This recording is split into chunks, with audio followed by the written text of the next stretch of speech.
You're listening to an archived Cabral Concept podcast. After listening to this show, check out the most up-to-date podcasts available at stephencabral.com/podcasts or search directly on iTunes. And now, welcome to the Cabral Concept, where board-certified naturopath and integrative health practitioner Dr. Stephen Cabral shares how he was diagnosed at the age of 17 with a life-altering illness and given no hope for recovery. It was only after studying and traveling all over the world did he discover how to combine ancient Ayurvedic healing practices with state-of-the-art naturopathic and functional medicine to fully rebalance the body and re-energize it with life. It's time to discover how to get well, lose weight, and finally feel alive again. And now, here's your host, Dr. Stephen Cabral. I'm Stephen Cabral, and I'm really looking forward to today's Training Thursday show. And the reason is, it's a direct follow-up to yesterday's Weight Loss Wednesday show. And that was on how to spot reduced belly fat. So it's been thought for quite some time that there's no way to really lose the fat around your midsection until you lose the fat on your arms and your legs and everywhere else, and the kind of the waist is the last place to go. But yesterday I gave 3 very specific ways in which it's been scientifically proven to reduce the belly fat around your waist. And I also told you why belly fat accumulates in the first place. So please do tune into that show if you haven't already. Now, today, what I want to do is give you the actual ab exercises that we talked about, how we can bring more blood flow to those areas, how to turn on those beta receptors inside the fat cells, and how to shrink the fat stores. So one thing I didn't mention on yesterday's show, and I did say that we're kind of all born with this set amount of adipose tissue. But what happens is that tissue swells, and that's how our body fat expands and grows. And that has more to do with what's called the alpha cells, or the alpha receptors within the fat stores. And again, when I say fat stores and adipose tissues, the same exact thing, just different words for the same thing. Well, what we're talking about today is, why is it that when we bring more blood flow to that area around the ab section, that we can burn more belly fat? And that's some of the science that I proved yesterday. So the nice thing is, we can do that and we can get great results without having to worry, though, about the lower back injuries from doing too many crunches. So are some crunches okay? Like if you do bicycle crunches correctly without rocking side to side, or some rope crunches, or those types of things, are those okay? Yes, if done correctly, and also when balanced with some lower back work, such as Superman's, bridging, those types of exercises, great. But what I want to do today is I want to give you more core-based exercises that burn the belly fat. They're more thermogenic. They boost your metabolism to a greater degree, and you're going to get better results. That's the bottom line, because you're working more muscle fiber. So right before I give you those 8 exercises, which I picked out today, very specific 8 exercises, I want to just teach you about your abdominal section, because most people think of their abs as those 8 muscles or so that you can see. But those 8 muscles that you can see are really called the rectus abdominis. And it's a sheath. So it's a rectus sheath that covers the rest of the abdominal muscles. That sheath is not the strongest part of your midsection. That's not actually what gives you the small waist. It's the decoration on your stomach, that's for sure. The rectus abdominis is definitely that. But really what gives you the small waist is by training your transverse abdominis. I'll refer to it today as the TVA. Now, what that is your own internal weight belt. And during what I teach personal trainers on my team as well is that we have clients, when they come in, we do a waist measurement with their waist relaxed. And then we have them suck in their waist as much as they can. You should be able to suck in that waist at least 1 inch to 1.5 inches. If you can't, the transverse abdominis isn't as strong as we would like it. The overall core is not as strong as we would like it. That's your internal weight belt. Far more likely to get a lower back injury if you cannot adequately flex and straighten and tighten that core. Okay, what else is there? Well, there's also these things called the obliques, the internal obliques and the external oblique. Okay, so what those are is those are basically the muscles on your sides, and they're affectionately referred to as the love handles, but the love handle is actually the body fat covering those muscles. And then one other part that a lot of people like to work on, they say, how can I get that line right above my hip bone that kind of goes down towards the groin? Well, that's called the iliac crest or inguinal canal, the inguinal area. So When we look at that area specifically, you only get that when we do whittle away. We remove all that belly fat. So let's talk about how we can do that today. Okay, yesterday's show gave you the specifics on what to do nutritionally, stress-wise, sleep-wise, all of those things. Today I'm going to give you the ab exercises that do not involve crunches, that will bring more blood flow to the area, that will strengthen the area, and that will also help to put the icing on the cake to get you to burn more belly fat in that specific area, okay? So let's talk about it. In general, when you are doing full body exercises, that means the blood flow is going to be circulating through your body. You're going to be really boosting your own levels of growth hormone, your own levels of testosterone. You're going to be better off burning body fat in general. Okay, really, really important to look at that. So squat presses and again, anything full body based. But I want to give you a couple just right off the bat that you might not be thinking about in terms of how do I work my abs? Front squats. Very few people do front squats. Very few people even think about doing front squats. They're not a regular squat. The weight is loaded in front of your body. It's loaded in front of your shoulders, the anterior deltoids right in front, okay? You can place a barbell across the clavicle, across those anterior deltoids, or what we typically do is just have people hold two dumbbells in front of their body with the butt of one side of the dumbbell holding on resting on your shoulder and the other in front of the body. Now, what does this do? Well, it forces your body to stay more upright. It's only about 5 degrees of flexion in the back, which means you're only bent over just a little bit, unlike back squats, which is about 30 degrees of flexion. Okay, so right away, this is forcing more tension on your abs and core. So right there, that's working your abs. Sometimes the limiting factor is actually the ab muscles in a front squat. Amazing exercise. Okay, what's another one that you may not have thought about? Chin-ups or pull-ups. Very few people think about this, but you will only notice your abs really working when you're doing chin-ups if they're actually sore from previous workout. Try that. If your abs ever get sore, try to do chin-ups the next day when they're sore. You will feel how much tension there actually is in your abs. Because when you're doing chin-ups, what's happening is this. You're using your whole core. That includes the muscles, which I haven't even spoken about, which are called the serratus anterior, which are those, they look like ab muscles, but they're right above the abs. They lie along the rib cage, right below your pectoral muscles.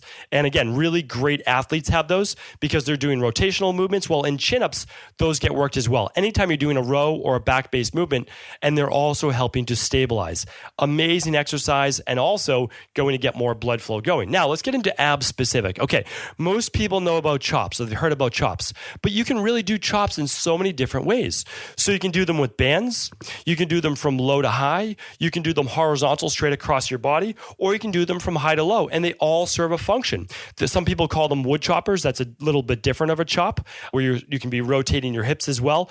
But chops should be a foundational component in one of your exercise days per week. Not every day, certainly not, but one day a week, get that into your program. Chops are such a great exercise because what's happening in it is there's isometric work happening or there's actual rotational work, but you're stabilizing your spine. It's a great exercise, very, very functional, and it works the obliques and it also works all of your abdominal muscles.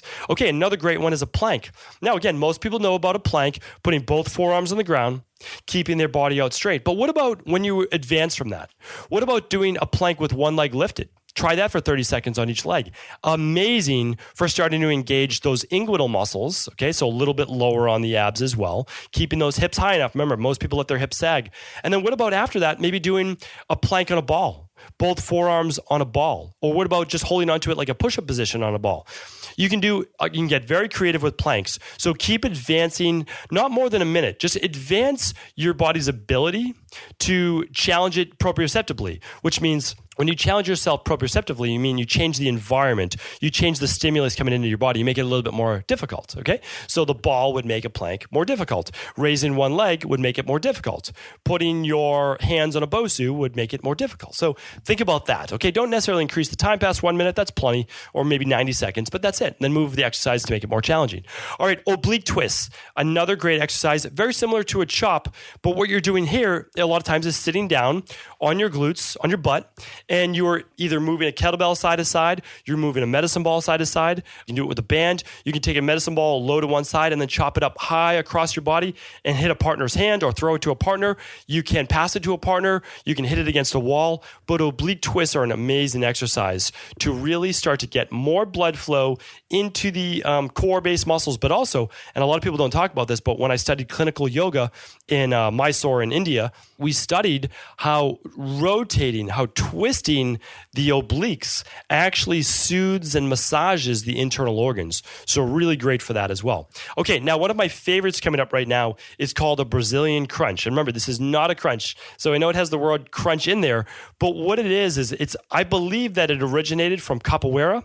So more towards like a jiu-jitsu warm-up or capoeira, which is a form of martial arts mixed with dance, really beautiful form of martial arts. I'm a big martial artist myself. I don't know if people know that, but I love martial arts for what it is. I think it's just a beautiful study of how the human body moves. And yes, you can use it as self-defense. So, but what Brazilian crunches is it's a high plank. So you're in a push-up position. And what you're doing is you're bringing your opposite knee, you're dropping one hip under the other, you're bringing that opposite knee to the opposite elbow, and you're trying to touch right above the elbow where the tricep is, and you're alternating sides. A fantastic exercise for getting your body to crunch, flex your abs, but again, it's not a crunch, you're not flexing your spine, and what you're doing is you're also working the obliques as well. Great exercise. Now, each one of these, everything is working the transverse abdominis as well, versus maybe just doing like a standard sit-up or something like that. Okay.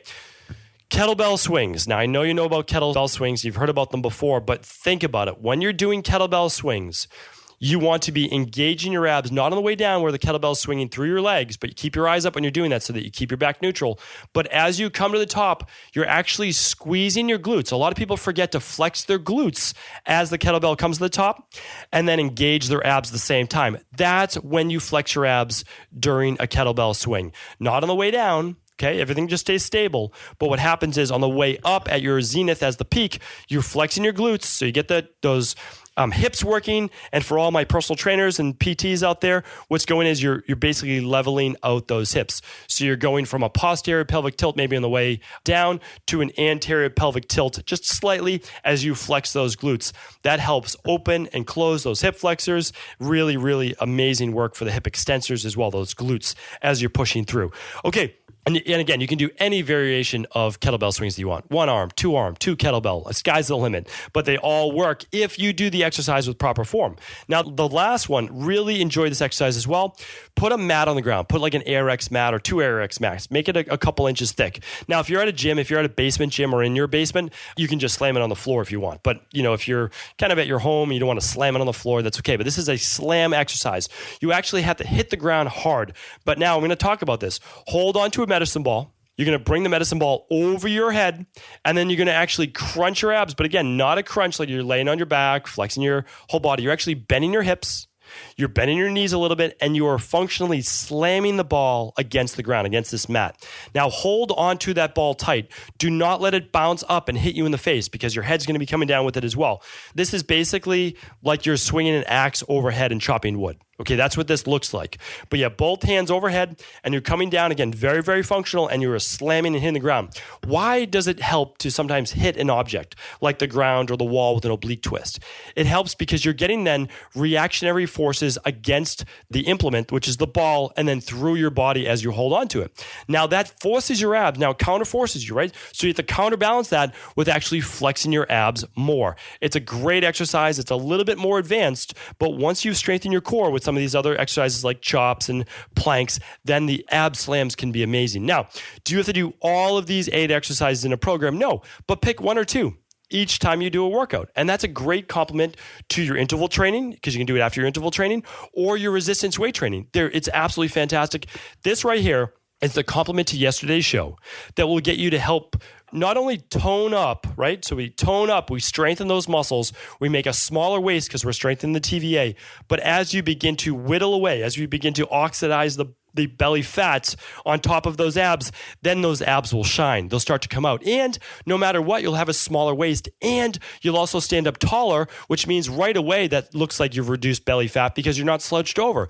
So there's so many things that go into removing this belly fat. Now, again, from a strictly body composition, like, using calipers, pinching the belly fat, do what I talked about on yesterday's show, do what I'm talking about today, but stand up taller. Standing up taller automatically gives you a smaller waist, the appearance of a smaller waist. And obviously, it's going to help with your overall biomechanics as well. So hopefully today's show was helpful because remember, these are all exercises that we use in my practice. We see them work every day of the week. And I really want you to get away from the standard lying on your back crunches. They're not great for your lower back. And they're also not that effective. It's like running to lose weight. It's just not that effective. There's so many things out there that are scientifically proven now to be far more effective. So thank you again for tuning into another Cabral Concept. Do hope you enjoyed the show and do feel free to pass it along to anyone you believe it could help. Take care, everyone.